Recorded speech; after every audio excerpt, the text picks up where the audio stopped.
Olá, vamos lá para o quarto dia da nossa trilha de leitura dos códigos.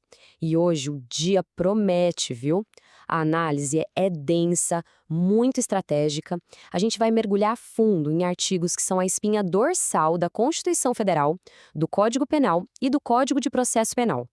É aquele tipo de conteúdo cheio de detalhes que, na prática e nas provas, fazem toda a diferença. O nosso roteiro de hoje foi pensado de uma forma bem lógica. A gente começa pela base de tudo, como o nosso Estado se estrutura lá na Constituição. Depois, a gente vai para a substância, para a teoria do crime no Código Penal, para entender o que de fato é uma infração. E para fechar, a gente vê como a justiça entra em campo com ação penal e competência no processo penal. Então, vamos começar pela arquitetura do poder. Começando pela nossa Constituição Federal, os artigos 18 a 24 são literalmente o blueprint, a planta baixa da nossa federação. É aqui que a gente entende como a União, os estados, o Distrito Federal e os municípios se organizam, quais são os seus poderes e como eles conversam entre si. A estrutura fundamental do poder no Brasil nasce toda aqui. Agora, olha só que interessante a engenharia constitucional por trás da criação de novos entes. Não é um processo simples e tem um motivo para isso: manter o equilíbrio da federação. Reparem bem na diferença. Para criar um Estado novo, a decisão é basicamente federal. Precisa de um plebiscito com a população da área e depois de uma lei complementar lá no Congresso. Agora, para um município, a lógica se inverte. A criação depende de uma lei estadual, só que essa lei tem várias condições. Ela precisa estar dentro de um período definido por uma lei complementar federal. Tem que ter a publicação de estudos de viabilidade municipal e, claro, também precisa de um plebiscito. Isso tudo mostra um sistema de freios e contrapesos para evitar aquela fragmentação desordenada do nosso território. Aqui a gente tem uma distinção que costuma dar um nó na cabeça de muita gente. Pensem assim, ó. Uma coisa é o poder de criar as regras do jogo, que é a competência para legislar. Outra, bem diferente, é o poder de jogar o jogo, de agir, de executar. Essa é a competência administrativa.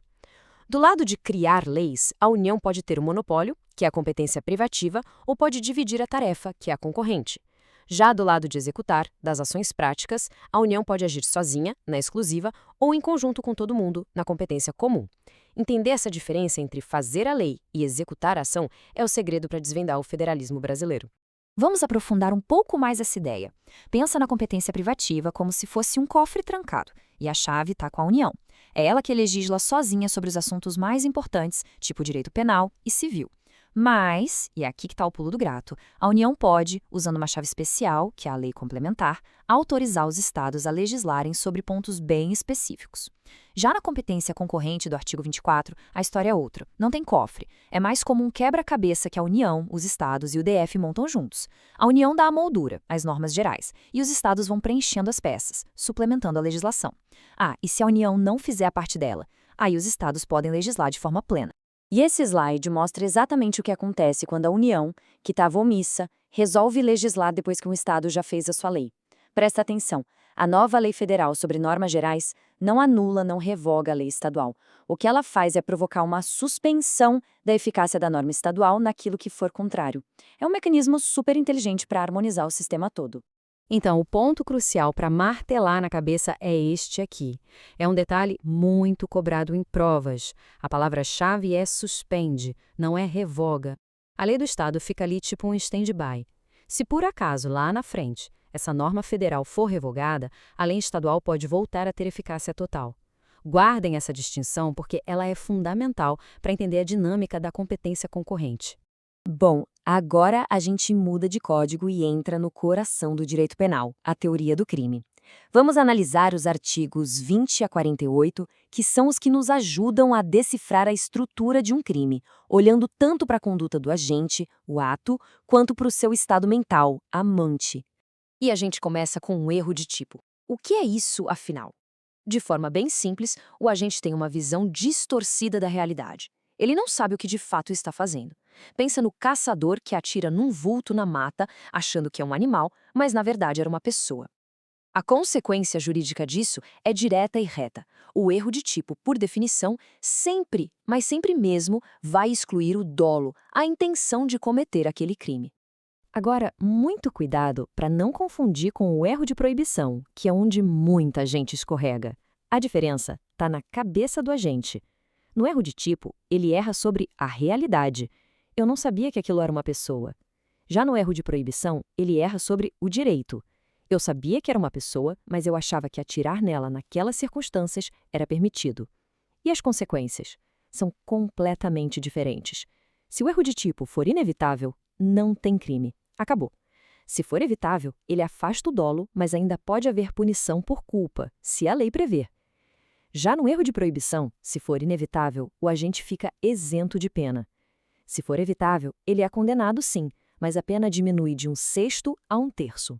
O próximo passo na nossa análise do crime é a ilicitude. Existem situações em que uma conduta, mesmo que se encaixe perfeitamente na descrição de um crime, é considerada lícita pelo direito. São as famosas excludentes de ilicitude: estado de necessidade, legítima defesa, estrito cumprimento de dever legal e exercício regular de direito. E um detalhe que vale ouro: a doutrina entende que essa lista do artigo 23 não é fechada, ou seja, ela admite outras causas que estão fora da lei, como consentimento do ofendido em certas situações. Avançando para o último degrau do conceito de crime, a culpabilidade, temos um mnemônico que é uma ferramenta poderosíssima para memorização e que a gente precisa dominar: IMPO-X. Vamos ver o que ele significa? Então vamos desvendar esse tal de IMPO-X. I de inimputabilidade, como no caso de uma doença mental que impede a pessoa de entender o que está fazendo. PO de potencial consciência da ilicitude, que é o que acontece, por exemplo, no erro de proibição inevitável que a gente acabou de ver. E S de exigibilidade de conduta diversa, tipo na coação moral irresistível, onde não era justo exigir que a pessoa agisse de outro jeito. Se faltar um desses elementos, a culpabilidade do agente é excluída. Ok, a pessoa foi considerada culpada e condenada a uma pena de reclusão. Como se define o começo do cumprimento? O Código Penal é bem objetivo para quem não é reincidente. Se a pena for superior a 8 anos, o regime inicial é o fechado. Se for maior que 4 e não passar de 8 anos, o regime é o semiaberto. E para penas de 4 anos ou menos, o regime inicial é o aberto. É uma régua bem clara que orienta a decisão do juiz no começo de tudo. E chegamos ao nosso último bloco, o Código de Processo Penal. Agora a gente vai entender como a máquina da justiça criminal começa a girar, desde a investigação até a gente descobrir quem é que vai julgar o caso. É o caminho prático da persecução penal. Vamos começar com uma das ferramentas mais modernas e importantes do nosso processo penal, o Acordo de Não Persecução Penal, o famoso ANPP.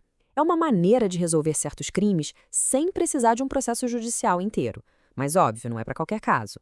A pergunta que todo mundo faz é: quais são os requisitos para que esse acordo seja possível? Vamos ver isso agora, em detalhes.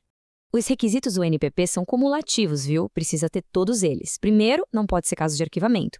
O investigado tem que confessar o crime de forma detalhada, o crime não pode ter sido cometido com violência ou grave ameaça, a pena mínima do crime tem que ser inferior a 4 anos e, por fim, o acordo tem que ser visto como necessário e suficiente para reprovar e prevenir o crime. E quando o Ministério Público entende que não tem elementos para denunciar? O procedimento de arquivamento mudou, ficou mais moderno. O promotor pede o arquivamento e, ponto crucial, ele tem que comunicar a vítima em até 30 dias. A vítima, por sua vez, pode pedir uma revisão dessa decisão para a instância superior do MP. Quando o promotor recebe esse pedido, ele tem 5 dias para reconsiderar. Se ele mantiver a decisão, o caso sobe para essa instância de revisão que vai dar a palavra final. É um sistema que dá mais voz e controle para a vítima. Agora um ponto central do processo penal: onde o crime vai ser julgado. A regra geral, que é a teoria do resultado, é bem fácil de entender. O julgamento acontece onde o crime produziu seu resultado final, onde ele se consumou. Simples. Mas para os crimes dolosos contra a vida tentados, a regra do jogo muda. Pensa bem, se o crime não se consumou, não tem o local do resultado. Por isso, a lei usa a teoria da atividade, ou como a gente chamou aqui, do esboço do resultado. A competência vai ser do local onde aconteceu o último ato da execução. A lógica é diferente porque a situação é diferente. E atenção, temos uma exceção da exceção, uma mudança super recente e importante que veio com o pacote anticrime. Homicídios, consumados ou tentados, que são cometidos por membros de milícias, grupos de extermínio ou organizações criminosas com estrutura de combate, foram retirados da competência do tribunal do júri. Eles passaram a ser julgados pelo juiz togado, o juiz singular. É uma mudança gigante que busca garantir a segurança e a imparcialidade do julgamento nesses casos de altíssimo risco. E para fechar, um ponto rápido, mas que é essencial para a regularidade do processo: os prazos para o Ministério Público oferecer a denúncia. Se o réu estiver preso, o prazo é bem curto, só 5 dias. Se ele estiver solto, o prazo aumenta para 15 dias. Ufa! E assim a gente fecha o nosso quarto dia. Percorremos a espinha dorsal do nosso sistema jurídico, desde a organização do poder até a aplicação da pena. Eu espero de verdade que essa análise tenha trazido mais clareza e bons insights para os estudos. Se este conteúdo foi valioso, junte-se à nossa comunidade, se inscreva aqui no canal, ative as notificações para não perder o próximo passo da nossa jornada. Até a próxima!